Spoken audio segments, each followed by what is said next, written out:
Hi, I'm Kat, and if you guys don't know this already, Halloween is my favorite holiday. So to celebrate, this year I decided to create 13 days of Halloween. That is, 13 ghoulish little fiends to either decorate or haunt your dollhouse victims. Today, our first creation is the Angel of Death. Now, to start this particular video, I wanted to use these skeletons that I got from Dollar Tree. And I'm going to use this in all of the 13 days, with maybe some other accessories.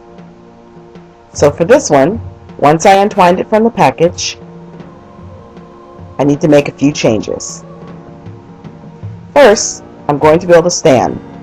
I'm using a leftover chopstick that has a squared base, and a small piece of a extra jumbo popsicle stick.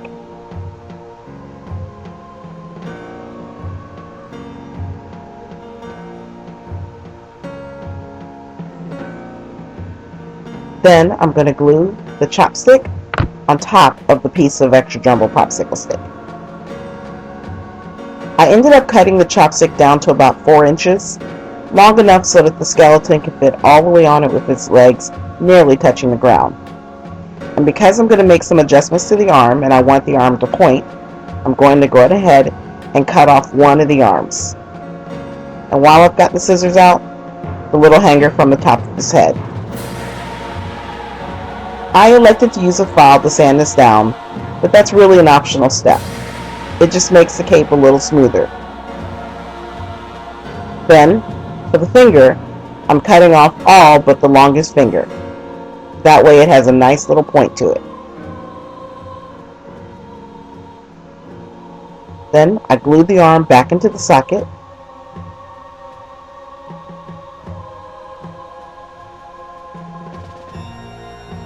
And I fit the skeleton on top of the stand by simply pushing the chopstick inside of the pelvic bone.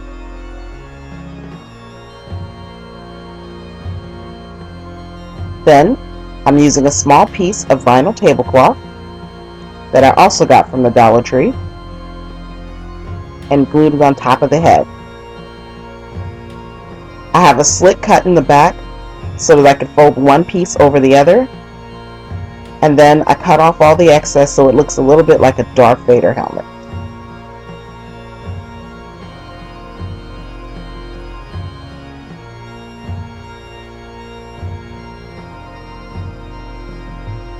The sleeves are made from 2 bell-shaped pieces of the same vinyl tablecloth, and I cut these to fit the arms, and then I went on ahead and cut in some zigzags. One of the arms is going to hang downward, so I cut into zigzags going vertically and horizontally. But for the one that just hangs that points, I wanted all of those rags and taggles to go straight down. Then you can fit the sleeves over the arms and glue them in place underneath the hood. Then I made an A-line shape for the front of the robe, and I cut some little rags in the bottom and glued that in place as well. I made the same shape but a little bit longer with better raggles at the bottom for the back,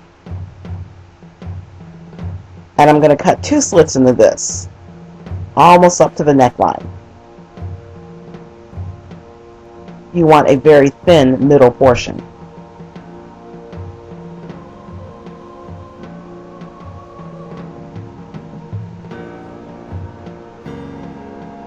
And then glue that in place underneath the hood.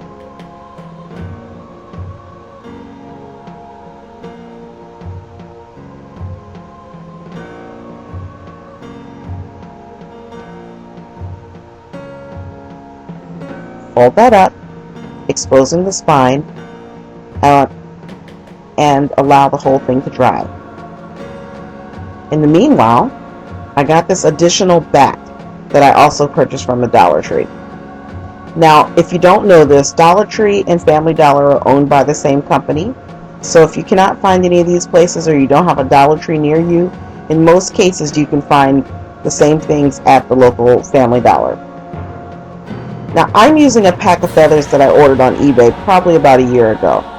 But if you don't have this, then there are also additional feathers at the Dollar Tree. They're in the children's section in the form of a feather boa.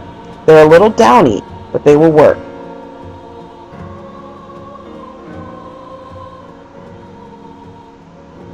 And then I'm going to glue the feathers onto the wings of the bat on both sides. And I want the spines of the feather to go directly over the spines of the wings.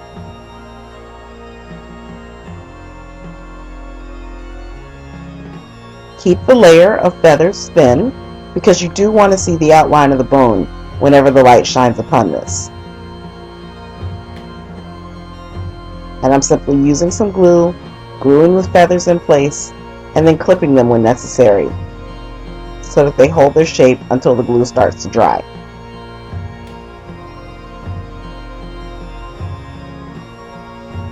Once you've got the front and the back of the wings feathered, you can cut off any excess so that the rest of the bone is seen, and then glue them in place on the back of the skeleton.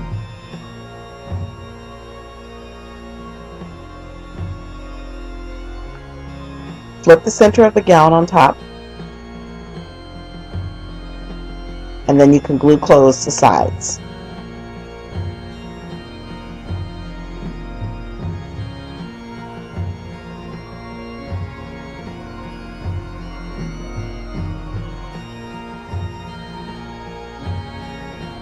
Then I found that at the front the feathers were quite heavy and it kept wanting to pull the whole thing backwards. So just to counterbalance, I'm adding a small piece of a Jenga brick that I no longer use, but of course you can also use a rock, and I glue that in place.